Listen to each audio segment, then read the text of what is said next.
Почитувани граѓани, владата на Мицкоски ги изигра и ги излажа пациентите кои боледуваат од астма и хронична обструктивна белодробна болест. Прво, Фондот за здравствено осигурување ја зголеми цената на лекот Фостер од 300 на 1080 денари. Во оваа сиромаштија, во која ВМРО ги доведе граѓаните, многу пациенти едноставно немаат можност да издвојат уште 780 денари плюс за терапија без која не можат нормално да живеат. Фондот им вети на пациентите бесплатен генерички лек како замена за лекот Фостер. А сега, ниту тој генерички лек на рецепт кој е бесплатен, според информации кои стигнаа до нас, се уште го нема во аптеките. Ова е бесрамно поигрување со здравјето на хронично болни пациенти, чие здравје зависи токму од овој лек. Тотален хаос, негрижа и неодговорност.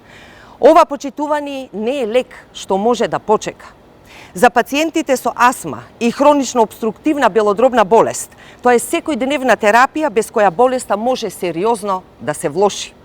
Овие пациенти зависат од редовната терапија и секое нередовно земање на лекот може сериозно да го влоши нивното здравје. И кој ќе понесе одговорност тогаш?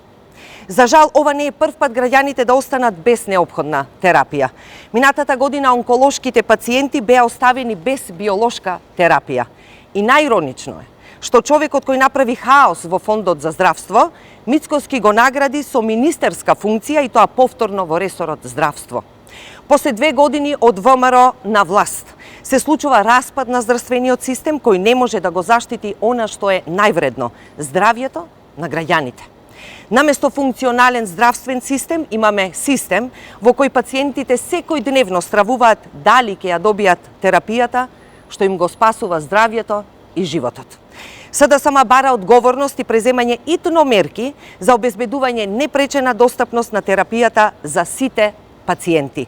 Здравјето не смее да биде жртва на оваа расипничка влада, која толку го испразни буџетот за својот луксус и за тендери, што сега пациентите ја плаќаат цената. Престанете да си поигрувате со здравјето на граѓаните.